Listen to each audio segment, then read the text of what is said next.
Today we're going to be unboxing two first generation iPads. I got both of these for $15 total plus shipping on eBay. And I was really drawn in because one of these includes the original box, and one of them includes the original Apple case. The seller didn't provide any photos of these powered on, so I have no idea what version of iOS they're running. Let's go ahead and get this opened up. Okay, and it looks like these were not packaged well at all. This top iPad, for some reason, has the dock connector attached. So it's actually broken off here. I just hope that it did not get stuck in the iPad. Let's try and remove this now. And okay, looks like it thankfully did not damage the iPad itself. Okay, and here is what we have so far. So let's start by taking a look at the iPad in its case. And it looks like the screen is intact on this one. Let's see if it has any battery power.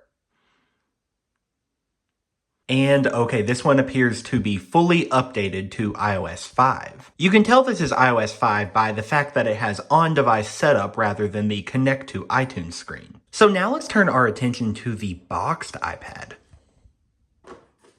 And it does appear that this one has heavier scratches on the display. It also has a decent sized dent in the top left corner. And I don't see any excessive wear on the back. This looks pretty normal. But I am spotting that this one is a 32GB model. With the box, this one included a literature packet and a 30-pin cable. And with that literature packet, we have a quick start guide, a more detailed product information guide, and 2 Apple stickers. This box here definitely depicts an iPad running iPhone OS 3, the original version for this device. So I still have a small shred of hope that this one might be running its original version.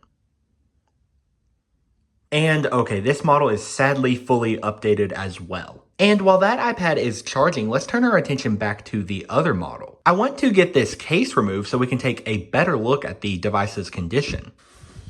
And it appears that this iPad is a 16GB model. I would say it's in slightly better condition than the other model. I don't see too much wear at all. So I went through the setup process on iOS 5 for both of these devices. And I think what I want to do with these is attempt to downgrade them. And to do this, I brought in my 11-inch MacBook Air that I have Legacy iOS Kit installed on. And I believe it includes the functionality to downgrade these first generation iPads. Okay, and with the iPad connected to the Mac, all you need to do to get started is drag the restore.sh file from Legacy iOS Kit into your terminal.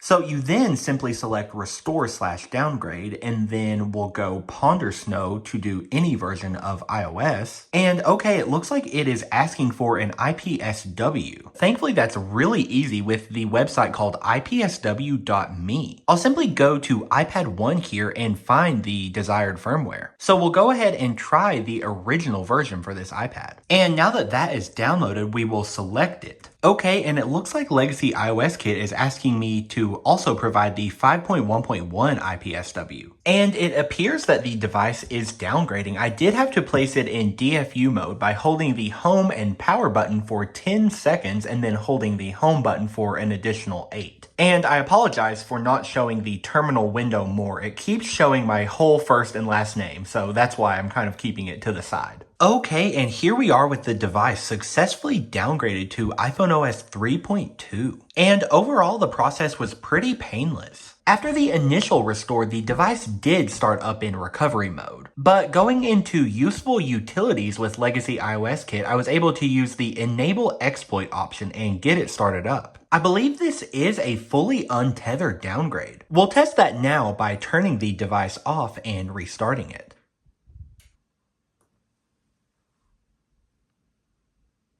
And yes, this device does successfully start up on its own. There were a few visual glitches I noticed with like the Apple logo flashing, but I think that's a pretty fair trade-off to have this iPad running its original software. I now have both iPads successfully downgraded to iPhone OS 3.2, the very first release for this device. If you're looking for a more detailed tutorial on how to do this downgrade, simply search iPad first generation downgrade on YouTube. There's tons of great videos out there that will walk you through every step of that process. So now let's talk about what this first generation iPad was. And this was, of course, Apple's first really successful tablet. It was announced in January 2010 and began shipping that April. So this device is now just over 15 years old. And although Apple had tried their hand at a tablet before with the Newton in 1993, that product was largely considered a failure. And of course, we all know how successful the iPad is and was. So when Steve Jobs announced this in 2010, he discussed whether or not there could be a category between a laptop and a phone.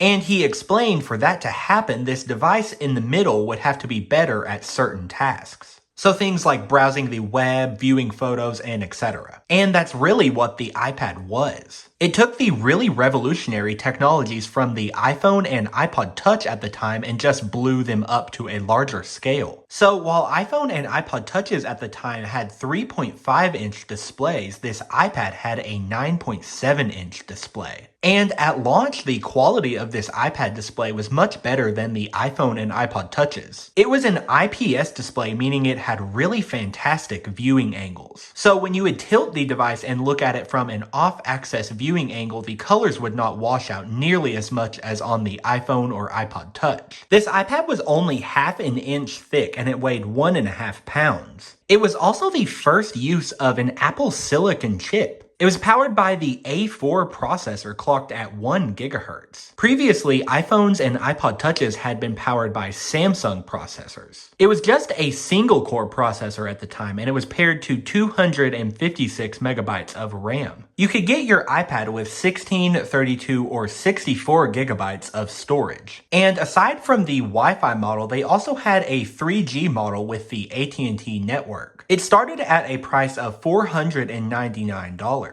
And it had a huge battery. It was rated up to 10 hours of use and up to a month of standby time. And as great as the first generation iPad was, it was pretty quickly overshadowed by the iPad 2 that released just 1 year later. And the iPad 2 brought a much thinner design as well as cameras on the front and back. The first generation iPad featured no cameras at all. So if you got an iPad 2, you could play around with FaceTime and the photo booth application. You can see with the iPad 2 here on top that it was just radically thinner. There were some pretty cool accessories that you could get with your iPad, the first of which was this dock for charging and syncing like I have here. And of course you could also get this case. This case was pretty rudimentary though. There was no sort of magnetic lock built in like we had with newer iPads. And it was a little bit awkward to use this folding mechanism. The following year, iPad 2 would get a much more elegant option with the smart cover. It attached to the device magnetically and would also lock the screen with magnets built into the cover. There was also this keyboard dock that you could get. And the design of this keyboard was really similar to wireless desktop keyboards for Mac computers at the time. It did feature some unique keys for iPad on this top row here. And it's also pretty unique because you use your iPad in portrait orientation with this keyboard.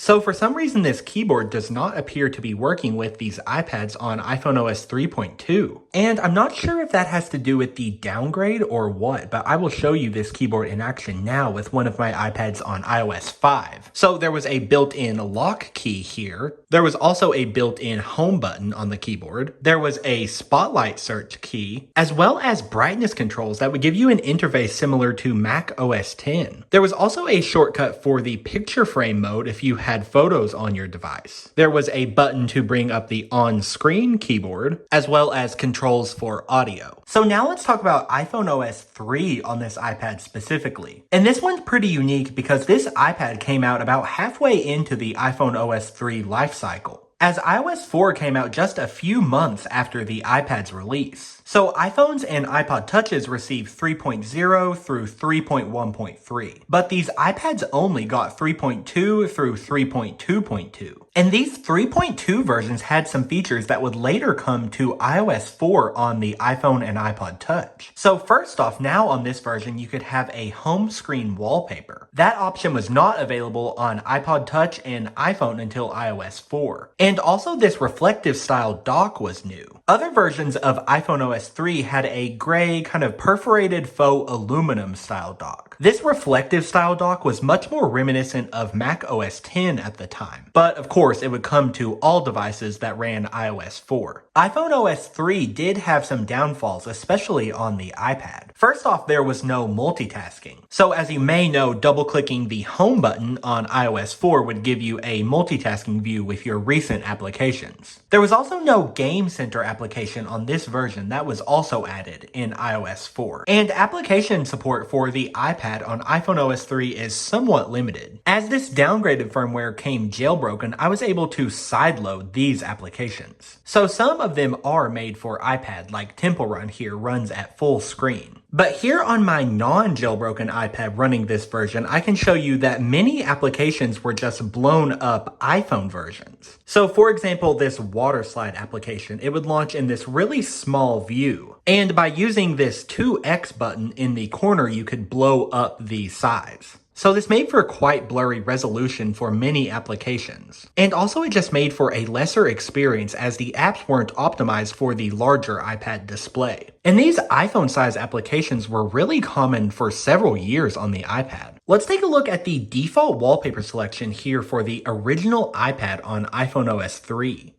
So you had 19 images here to choose from. And this is probably one of the most unique wallpaper selections for any legacy iOS device. This was of course the default wallpaper for this iPad. But you had some other choices that would never appear on any other iOS device. One that we would never see again was this image of sand with some palm trees. This image was also never seen on any other device. And neither was this one. It's also really interesting because we have this water droplet image here that was the default for iOS 4 and 5. So it's really strange to have it here on this iPad running 3.2. It's a very blurry version of what would later come to iOS 4 and 5 though. This iPad received a pretty short amount of software support from Apple. It received the iOS 4 update later in 2010, and it also received iOS 5 in 2011. But it's very peculiar that it did not receive iOS 6 in 2012, especially because other devices with the same A4 chip powering this device did receive that update. The iPod Touch 4th generation with the A4 chip and the same 256 megabytes of RAM did receive that upgrade. Also, the A4 powered iPhone 4 would receive software updates all the way through iOS 7. However, that device did have 512 megabytes of RAM. So that pretty much concludes my look at these two first-generation iPads that have been downgraded to iPhone OS 3.2. I had a lot of fun playing around with these, and it's pretty crazy that tax, shipping, and everything included, these were only $12 each. Thank you so much for watching, and I'll see you guys in the next one.